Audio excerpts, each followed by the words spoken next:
નમસ્કાર મિત્રો, આપણા બ્લોગમાં હાર્દિક સ્વાગત છે. અને આપણે નીકળી ગયા છે ગામ જવા માટે અને આપણે જઈએ છીએ બુલેટ લઈને ગામે અને પછી પાછા આવીશું ખેતરે અને ખેતરે આવીને પછી જવાનું છે દાડમાં મોટો મારવા અને દાડમાં મોટો મારતા મારતા દાડમાં પીલા બહુ વધી ગયા છે એટલે મિત્રો હવે મિત્રો પીલા કાઢવા પડશે અને લાઈક કરતા પછી આવી ગયા છીએ આપણે ઘોડલીઓ વાઢવા માટે અને ઘોડલીઓ વાઢતા વાઢતા ખાઈ લીધી પેપ્સી અને પછી આપણે કરવાનું છે ખળો કરતા હતા. હરેશભાઈ ટ્રેક્ટર હાંકતા હતા અને આ ટ્રેક્ટર આપણું જોન્ડિયર છે. હવે આપણે પાથરીશું તાટપત્રી અને પછી જઈશું ગામે. હવે આપણે નીકળી ગયા છીએ ગામે જવા માટે.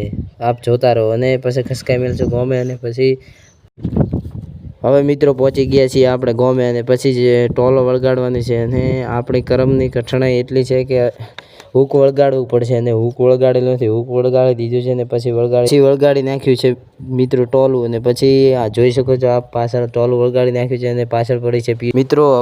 હવે પડી ગઈ છે રાત અને આવી ગયું છે થેસર અને થેસર ચાલશે આખી રાત અને આપ જોઈ શકો છો કે ભરતભાઈ નાખી રહ્યા છે ઘોડલીઓ અને આપણે પણ આપણી શકલ ફરી ગઈ છે આખી રાત થેસર ચલાવીને અને જોઈ શકો છો કે ઘોડલીયું કેવું વરસી રહ્યું છે અને કોમેન્ટ કરીને જણાવશો કેટલા બોરી ઘોડલીયું થયું છે.